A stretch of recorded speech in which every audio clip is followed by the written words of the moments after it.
Bonjour, dans cette vidéo, je vais vous parler de la veille de lune. C'est les 24 heures juste avant le moment de la nouvelle lune.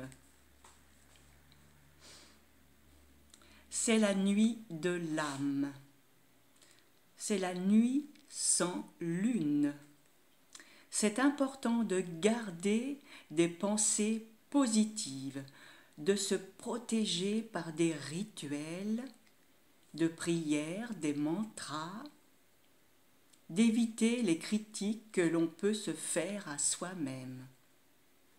Il ne faut pas grand-chose pour se sentir mal dans sa peau.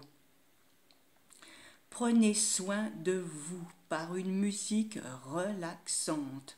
Prendre un bain, faire une méditation, allumer des bougies. Rechercher le réconfort avec son chat, son chien ou tout autre animal. C'est un jour de pratique magique, donc recherchez à faire du bien autour de vous, comme de réconforter un SDF dans la rue, sourire à un enfant, à une personne âgée. Un jour de pluie sous un jour sans lune peut devenir déprimant si vous êtes disputé avec votre partenaire, patron, enfant, etc. Dites-vous bien que ça ira mieux le lendemain et plus exactement le lendemain de la nouvelle lune. Parce que même le jour de la nouvelle lune, c'est un jour sans lune.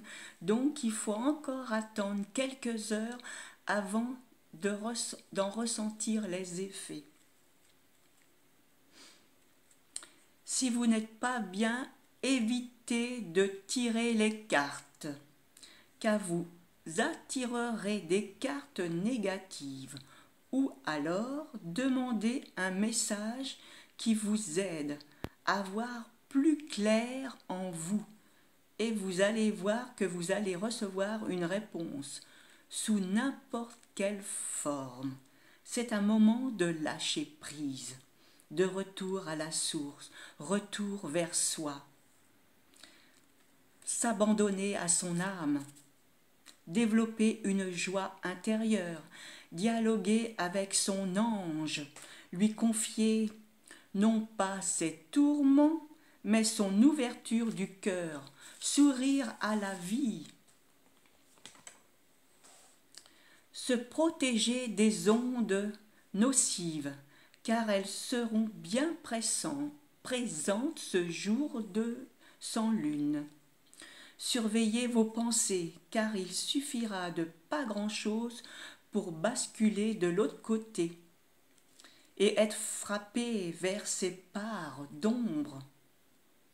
L'inconscient collectif, avec tout ce qu'il contient de négativité, depuis des siècles. C'est un portail énergétique qui est alimenté par toutes sortes de souffrances, animales, humaines. C'est un égrégore puissant, ce jour sans lune.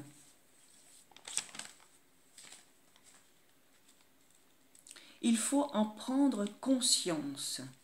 Et le pourquoi envoyer des pensées positives, c'est apporter un équilibre énergétique pour ne pas que le mal l'emporte, ou alors pour contrecarrer ce mal bien présent. Faire le bien, c'est nécessaire, si petit soit-il chaque jour au quotidien. D'autant que cette veille de lune commence le jour de Mars, dieu de la guerre. Et la lune, juste avant de rejoindre le soleil, sera au carré de Neptune, donc peut en accentuer la part de négativité associée à ce moment sans lune. Et je vous invite à lire mes articles sur la veille de la nouvelle lune. J'en ai écrit plusieurs, je vous mettrai ça en barre d'infos. Alors, pour mémoire, au moment de cette veille de lune, la lune sera au trigone de Mars, c'est-à-dire dans la soirée. Et demain, vers midi, la lune arrivera au carré de Neptune. Donc, vous voyez, au moment de cette veille de lune, vous pouvez vous dire, oh ben ça va bien, j'ai dépassé le pire. Mais, vous voyez, cette journée, ce moment sans lune, quand même, il est assez paradoxal. Donc, à surveiller quand même sur le plan intérieur quand même et à prendre conscience et à vivre ce moment en conscience. Bon, j'espère que ces réflexions vous ont plu. Merci de commenter, d'apporter votre témoignage, de partager et de vous abonner double clic. À très bientôt pour de nouvelles aventures astrologiques.